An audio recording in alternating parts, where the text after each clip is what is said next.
কিশোরগঞ্জ জেলার হাওর-বেষ্টিত উপজেলা ইটনা।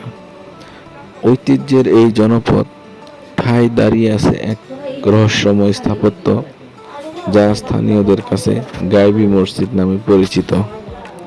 কেন একে গাইবী বলা হয়, কেন শত শত বছর ধরে এটি মানুষের কাছে এক পরম বিস্ময়ের, আজ আমরা জানবো সেই প্রাচীন মসজিদের আদ্যোপান্ত।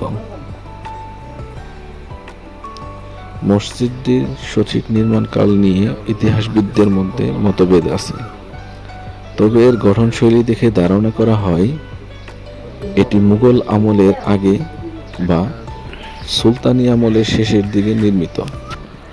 জনশ্রুতি আছে জনমানবহীন এই হাওর এলাকায় কোনো এক রাতে অলৌকিকভাবে এই মসজিদটি ভেসে উঠেছিল। যেহেতু এর কোনো নির্মাতা বা ভিত্তিপ্রস্তর পাওয়া যায়নি, তাই সাধারণ মানুষের বিশ্বাস এটি গায়েবী বা অদৃশ্য থেকে আসে। তবে প্রত্নতাত্ত্বিকদের মতে এটি প্রাচীন ইসলামিক স্থাপত্যের এক অনন্য নিদর্শন। এই ভাইটি আমাকে সুন্দর করে ঘুরে ঘুরে মসজিদের ভিতরটি দেখাচ্ছিলেন, যদিও আমি মসজিদের ভিতরে প্রথম ঢুকতে সাহস পাচ্ছিলাম না, যে লোকজন কি বলে, এলাকার লোকজন। তো উনি আমাকে ঘুরিয়ে ঘুরিয়ে পুরাটা মসজিদ দেখাচ্ছিলেন। তো এটা মসজিদের একটা দরজা ছিল, দেখেন এটা যে দেওয়ালটার পাশ হইতেছে 12 ফিট।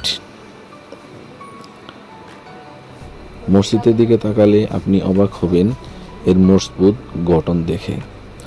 ছোট ছোট লাল ইটের গাঁথনি আর চুন সুরকির প্রলেপে তৈরি এই মসজিদে রয়েছে বিশাল আকৃতির এক গম্বুজ। মসজিদের দেয়াল বেশ পুরু, যা বছরের পর বছর ধরে হাওরের প্রতিকূল আবহাওয়া মোকাবেলা করে টিকে আছে। ভেতরে প্রবেশ করলে এক ধরনের প্রশান্তি আর শীতলতা অনুভব করা যায়। এর মেহরাব এবং এর চারপাশের নকশায় ফুটে উঠেছে প্রাচীন বাংলার কারুকার্য।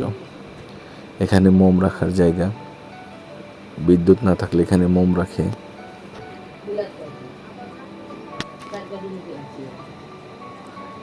ইটনা গায়েবী মসজিদ ঘিরে স্থানীয়দের মাঝে অনেক আধ্যাত্মিক বিশ্বাস প্রচলিত আছে। দূর দূরান্ত থেকে মানুষ এখানে মানত করতে বা নামাজ পড়তে আসে। তো আমরা এখন এটি ছাত্রা দেখার জন্য গেটের যে সিঁড়ি আছে, আমরা এখানে উঠতেছি। তো এর উপর থেকে মসজিদের ছাদটি দেখার চেষ্টা করব, এবং উনি আমাকে ছাদ সম্পর্কে ধারণা দিচ্ছেন যে কত পুরনো বা পাশ। দূর দূরান্ত থেকে মানুষ এখানে মানত করতে বা নামাজ পড়তে আসেন। বর্তমানে এটি কেবল একটি ধর্মীয় উপাসনালয় নয়, বরং পর্যটকদের জন্য একটি আকর্ষণীয় স্থান। যদিও কালের বিবর্তনে অনেক জায়গায় শেওলা ধরেছে বা ফাটল দেখা দিয়েছে, তবুও এর মহিমা কমেনি একটুও। আমাদের দেশের আনাচে কানাচে ছড়িয়ে থাকে অনেক প্রাচীন সম্পদ অবহেলায় হারিয়ে যাচ্ছে। ইটনা গায়েবী মসজিদ আমাদের ইতিহাসের সাক্ষী। কিশোরগঞ্জের এই গৌরবকে টিকিয়ে রাখা আমাদের দায়িত্ব। আজকের ভিডিওটি তাই এটি নিয়ে আমার তুলে ধরা। তো মসজিদ দেখলাম, এটা মসজিদের সামনের অংশ। তো উনি আমাকে মসজিদটি সম্পর্কে আইডিয়া দিল, এবং কি মসজিদটা দেখে এখন আমি যাব বিখ্যাত সাত বিবির মাজার।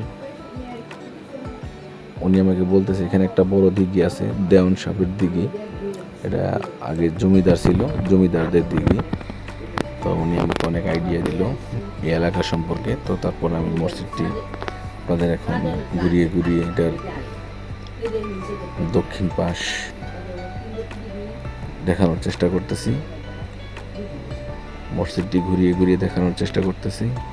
তো এখন আমি যাচ্ছি মসজিদের সামনের অংশে। সামনের অংশ বলতে সামনের পিছনের অংশটা দেখানোর চেষ্টা করতেছি। তো দেখতে কেমন, আসলেই এরকম একটি সুন্দর স্থাপত্য আমাদের টিকিয়ে রাখা দরকার।